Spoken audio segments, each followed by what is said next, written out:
وسلم على رسوله الكريم. My dear respected brothers and elders, alhamdulillah, we have finished the 5th juz, reading through Surah An-Nisa. And out of all the different waqa'ah, the incidents that take place in the times of Anbiya Karam alayhi salatu wassalam, there is always a lesson for us to understand from there. There's something Allah subhanahu wa ta'ala wants to show us. And one of the stories between Hazrat Ibrahim alayhi salatu wassalam and the king of his time called Darululoom. Few people in the history have been quite famous because of the status that Allah subhanahu wa ta'ala granted them. Despite the fact who they were, Muslim or non-Muslims. One of the people was Pharaoh, in English we call it Pharaoh, while the other one in the city of Babylon called Namrud, at the time of Ibrahim as-salam. This person, Namrud, was a king, but was a person who called himself Lord. Now, when we say this word Lord, different things come to our mind. Someone who controls us, someone who sustains us, someone who can give us death according to his will, and someone who can solve our problems according to his will, and someone who can put us in the problem too. So this person, Namrud, he called himself Ana Rabbukum al-A'la, or I'm the Lord, I'm the one who controls everything. And the thing about kufr and disbelieving in Allah subhanahu wa ta'ala, not believing what Allah subhanahu wa ta'ala is it weakens a person's mind, means the intelligence of one's mind fades as the time passes by, because the kufr and the disbelief takes over the person's mind. So, one of the ayat that one person, don't you, Allah subhanahu wa ta'ala addressing Nabi Karim sallallahu alaihi wasallam and everyone with him, and don't you see someone who argued and quarreled with Ibrahim, an ata'ullahu, because Allah Ta'ala, despite the fact that Allah Ta'ala is the one who gave him the kingdom, Namrud, doesn't matter how big his kingdom was, how far and how vast it was spread around the earth, around the area of Iraq that he used to rule, it was still given by Allah Ta'ala. إِذْ قَالَ إِبْرَاهِيمُ رَبِّيَ الَّذِي يُحْيِي وَيُمِيتُ. In his time, everyone else obviously, you could say their schedule or their everyday habit activity was they had to bow down in front of the king of their time. Simple.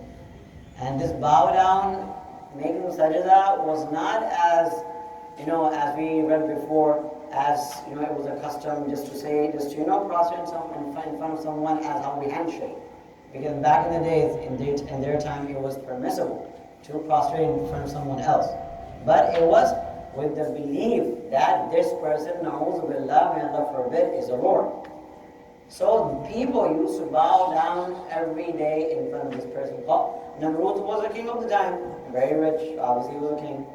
So Ibrahim was being the prophet of Allah subhanahu wa ta'ala, he had to obviously, the problem was from Namrud. He was a root of the root cause of all problems. So Ibrahim spoke to Namrud, Rabbi alladhi yuhyi wa yumeet.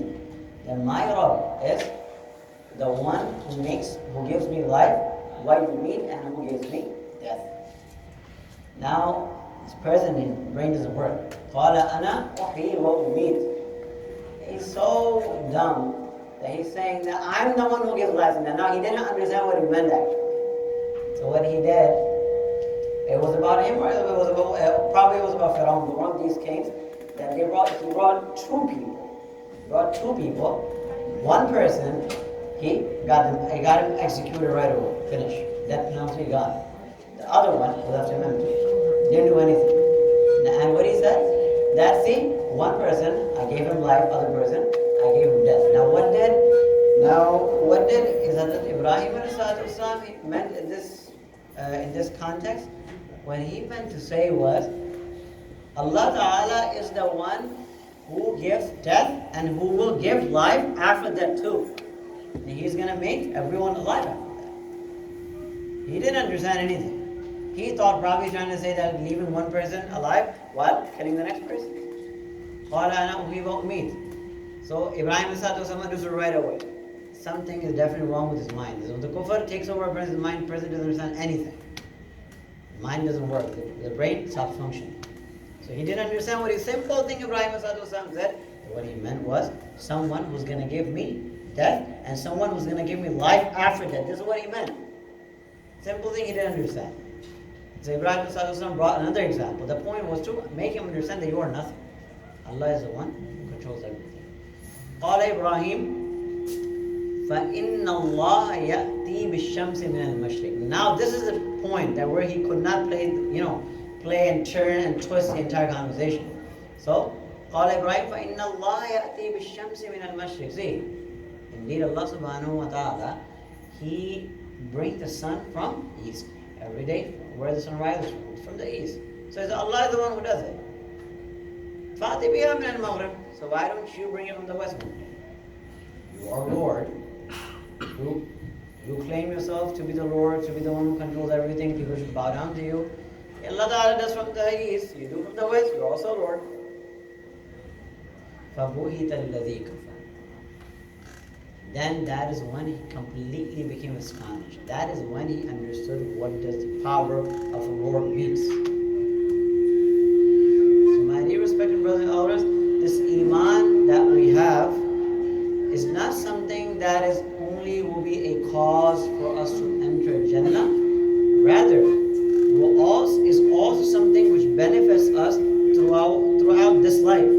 Something which opens our mind. Something which makes our life, daily life of the dunyavi matters. Not talking about akhirah, not talking about hereafter, but the dunyavi matters of our life. It makes easier. It makes it more intelligent, more sharper. And on the other side, after that, another waqiyah about Hazrat Ibrahim, the difference between mushahada and